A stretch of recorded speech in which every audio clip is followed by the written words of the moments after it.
गीता व्यवहार में निर्माण मोहा जितसंग दोषा अध्यात्म नित्या विनिवृत्त कामा द्वंद्वे विमुक्ता सुख दुख संगेर गच्छन्त मूढ़ाः पदमव्ययम् तत्। 15वां 5 श्लोक। आध्यात्मिक साधना का क्या अर्थ है? साधना पंचकम की पहली बात निर्माण मोह, जीवन में मान अपमान का चक्कर निकल गया। दूसरा जितसंग दोष से मुक्ति हो गई। तीसरी बात अध्यात्म नित्य। अध्यात्म के दो अर्थ हैं, एक तो तत्व को जानने के लिए शास्त्रों का अध्ययन करना जरूरी, और दूसरा उपासना। उपासना में हम सुबह उठेंगे, स्नान करके तुलसी को जल देंगे, भगवान को मत्था टेकेंगे, रामायण पढ़ेंगे, हनुमान चालीसा पढ़ेंगे, पूजा अर्चना करेंगे, ये हो गया तो फिर वही धूम धड़ाका। आध्यात्मिक साधना नहीं। रोज अपने जीवन में भागवत गीता का, शास्त्रों का अध्ययन करना आवश्यक। कैसे करें? रोज भगवत गीता के एक अध्याय का पाठ करो, फिर एक श्लोक को लो, उसके ऊपर साधु संतों की जो टीका है उसको पढ़ो, फिर जो भी समझ में आया उसको एक कॉपी में अपने शब्दों में लिखो। ऐसा रोज करना, धीरे धीरे पूरी भगवत गीता आपका टीका तैयार हो जाएगा। लेकिन उसको पब्लिश मत करना, क्योंकि ये आपकी अपनी साधना के लिए है। ये बहुत बड़ी साधना है। जप लिखने से कुछ नहीं होता, वो मैकेनिकल हो जाता है। एक बार एक लड़का ने हमसे कहा, स्वामी जी मेरी माँ बहुत जप लिखती है। हमने जब देखा तो प्रारंभ में साफ सुथरी सुंदर शब्दों में लिखा था श्री राम जय जय राम। बाद में ऐसे शब्दों में लिखा था जैसे शॉर्ट हैंड में लिखते हैं। कुछ समझ में नहीं आ रहा था। कापियाँ भरने से कुछ लाभ नहीं होगा। शास्त्रों का अध्ययन करना और उनको अपने माध्यम से अपने जीवन में उतारना बहुत आवश्यक है। उसको कहते हैं अध्यात्म नित्या। अध्यात्म नित्या का दूसरा अर्थ है अपने अंतःकरण की स्थिति का सदैव ख्याल रखना। हमारे मन की स्थिति क्या है? कहीं हम डिप्रेशन में तो नहीं, कहीं हमको क्रोध तो नहीं आ रहा, कहीं हम दोस्त दुश्मन तो निर्माण नहीं कर रहे। आगे कहते हैं विनिवृत्त कामा। आध्यात्मिक साधना का अर्थ कामनाओं की पूर्ति करना नहीं। हमारी साधना कैसी होती है? हम भगवान के मंदिर में जाएंगे, भगवान से कहेंगे, भगवान आपके पास अनंत शक्ति है लेकिन एक भी कामना नहीं। हमारे पास अनंत कामना है लेकिन एक भी शक्ति नहीं। यदि आपकी शक्ति और मेरी कामनाएं एक साथ आ जाएं तो मेरी कामनाएं पूरी हो जाएंगी और आपकी शक्ति व्यर्थ नहीं जाएगी। वो भक्ति नहीं है। इच्छाओं की पूर्ति करना भक्ति नहीं। अपनी इच्छाओं को पूरा करना ये संसार में फंसने का कार्य है। पुराणों में जो कहानियाँ आती हैं उनमें इच्छाओं की पूर्ति का पर बहुत महत्व दिया जाता है। अमुक अमुक राजा थे, वे एक महात्मा के पास गए। महात्मा जी मेरी 100 पत्नियां हैं लेकिन पुत्र नहीं, आप कुछ कीजिए। महात्मा जी ने कहा तुम्हारे पास इस जन्म में तो क्या, अगले जन्म 7 जन्म में भी पुत्र नहीं हो सकता। राजा बोले महाराज मुझे तो पुत्र चाहिए। महात्मा जी बोले अभी पुत्र होने का कोई होने का कारण दुखी हो, बाद में पुत्र होने के कारण दुखी हो। विनिवृत्त कामः। अब अपने अंतःकरण से सभी कामनाओं को हटाना। इसको समझने के लिए अपनी ही अनुभूतियों का विश्लेषण करना और मन प्रश्न नहीं पूछना। प्रश्न पूछने से उत्तर मिलता है, समाधान नहीं मिलता। समाधान स्वयं को ढूंढना पड़ता है। जैसे मेन्यू पढ़ने से पेट नहीं भरता, खाना पड़ता है तब पेट भरता है। समाधान ढूंढने के लिए अपनी अनुभूतियों का विश्लेषण करें। बचपन से आज तक हमने कामनाओं को पूरा करने के अतिरिक्त किया भी क्या?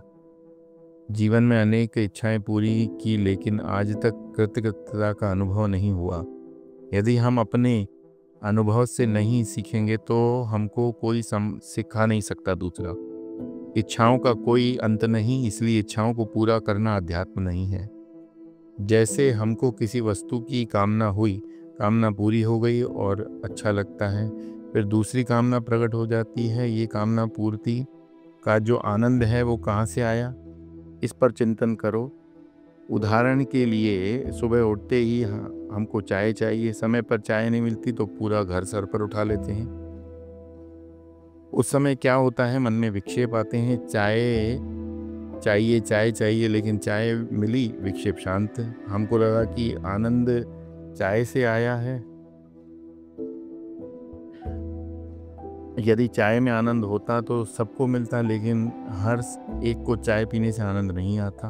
आनंद आया मन का विक्षेप शांत होने से, कामना की पूर्ति से, लेकिन कितनी देर के लिए? जब तक अगली कामना जागृत नहीं होती तब तक। गहरी नींद में हमारे मन में एक भी कामना नहीं होती, फिर भी हमको आनंद का अनुभव होता है। इसका अर्थ हुआ कि इच्छा रहित अनुभूति ही आनंद प्राप्त कर सकती है। लेकिन हमको सुबह 7 बजे की इंटरनेशनल फ़्लाइट पकड़नी है। इसके लिए 3 घंटे पहले एयरपोर्ट पर पहुंचना है। 4 बजे एयरपोर्ट पर पहुंचना है तो सुबह 3 बजे घर से निकलना। अब जल्दी खाना खाकर 8 बजे सो गए, सुबह जल्दी उठना है। सोने के बाद 10 मिनट में घड़ी देखने लगे कितने बजे। एक संकल्प करो कि सुबह जल्दी उठना। उसके कारण हम रात भर नहीं सो पाते। हमारे अंतःकरण में तो संकल्पों का पहाड़ है। हमको शांति कैसे मिल सकती है? आज तक कोई भी व्यक्ति इच्छाओं को पूरा करके सुखी नहीं हुआ। भागवत महापुराण में एक कहानी आती है। ऋषभदेव नाम के एक प्रतापी राजा थे। उनको 10,000 साल तक निष्कंटक पृथ्वी का राज्य किया। उनका कोई शत्रु नहीं था, फिर भी उनको कृतकृत्यता का अनुभव नहीं हुआ। उन्होंने राज्य अपने पुत्र भरत को सौंप दिया, स्वयं जंगल में चले गए। इस कहानी से हमने सीखा, हम चाहे कितने भी बड़े राजा बन जाएं, लेकिन जीवन में संतोष नहीं मिलता। जब तक हमको कृतकृत्यता का अनुभव नहीं होगा, हम अपने स्वरूप को नहीं पहचान सकते। ये बात कठिन नहीं है, बस एक बार समझने की आवश्यकता है। देखो, हम कितने वस्तु, व्यक्ति और विचारों को संग्रहित करते रहते हैं जिसकी कोई आवश्यकता नहीं। अपने घर में देखो, आप कितनी ऐसी वस्तुओं को लाकर रख देते हैं जिनकी तरफ दोबारा कभी देखना नहीं। विनिवृत्त कामः, अपने अंतःकरण में इच्छाएं तब निकल जाती हैं जब समझदारी बढ़ जाती है। इच्छाओं को पूरा करके आनंद की अनुभूति की अपेक्षा करना वैसा ही है जैसे अग्नि में पेट्रोल डालकर अग्नि को बुझाने की कोशिश करना। द्वंद्वेर विमुक्ता सुख दुख संगेर। द्वंद्व किसके कहते हैं? जो एक दूसरे के सपोर्टर हैं, उसको द्वंद्व कहते हैं। जैसे कोई व्यक्ति स्वस्थ है तो वह रोगी नहीं। स्वास्थ्य का महत्व रोग के कारण, दुख का महत्व दुख के कारण, जीवन का महत्व मृत्यु के कारण, अमीरी का महत्व गरीबी के कारण। ये एक दूसरे के विरोधी नहीं, एक दूसरे के महत्व को बताते हैं। जैसे एक कपड़ा बुना जाता है तो उसके लिए धागों को आड़ा तिरछा बुना जाएगा। यदि धागे एक ही दिशा में मिल जाएंगे तो कपड़ा नहीं बनेगा।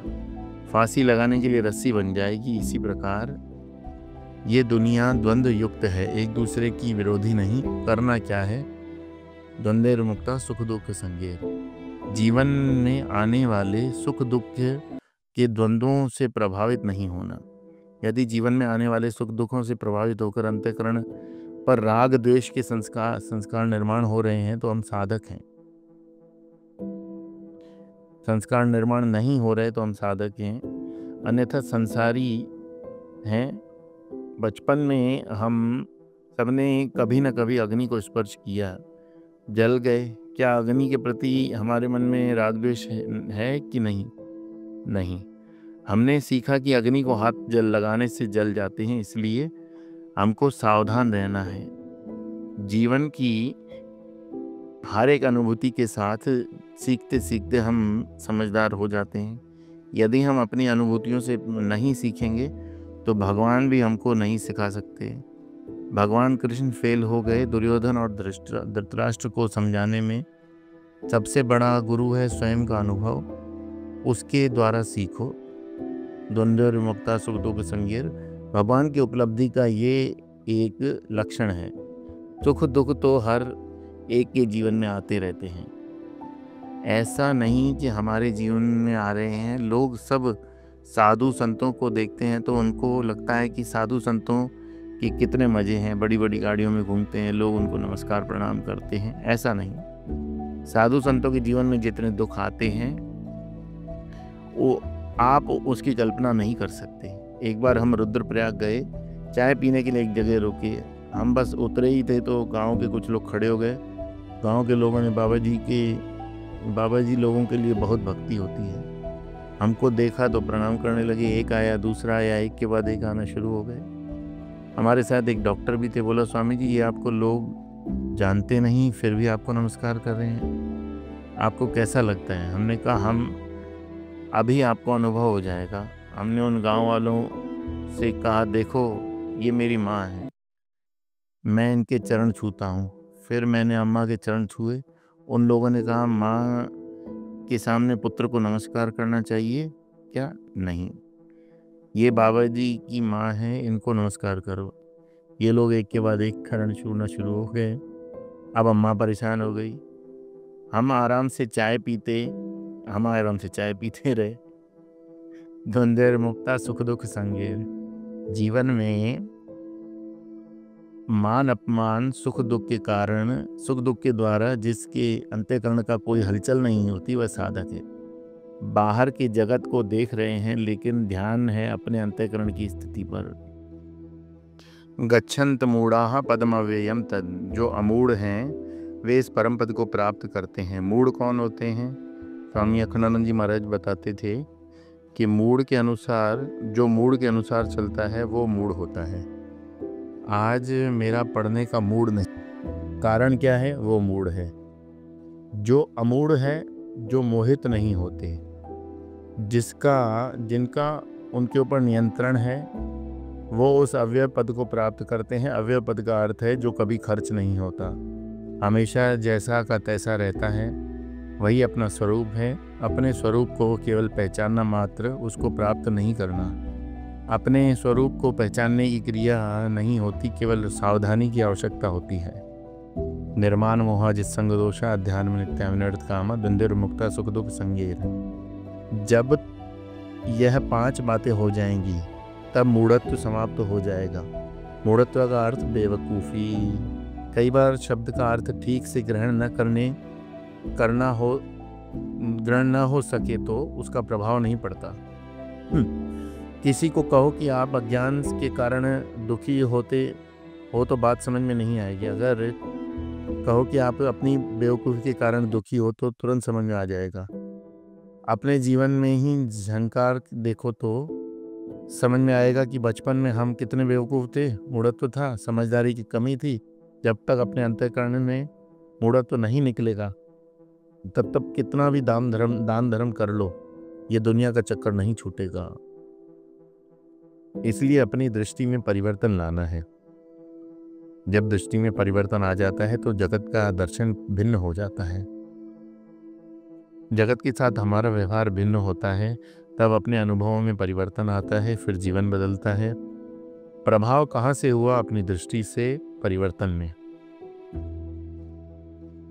दृष्टि में परिवर्तन आता है शास्त्रों के अध्ययन से। एक बार अपने स्वरूप का ज्ञान हो गया तो फिर अव्यक्त तत्व प्राप्त हो जाता है जो कभी नष्ट नहीं होता। देखो, योग भ्रष्ट होता है, कर्म भ्रष्ट हो सकता है, तपस्या भ्रष्ट हो सकती है, लेकिन ज्ञान भ्रष्ट नहीं होता। हमको केवल एक बार अपने आप को पहचानना, एक बार अपने स्वरूप में निष्ठा हो जाए तो फिर नष्ट नहीं हो सकती। हमने अपने स्वरूप को पहचान लिया, इसका अर्थ है अपना स्वरूप कैसा है। इसको बताने के लिए भगवान अगले श्लोक में कहते हैं,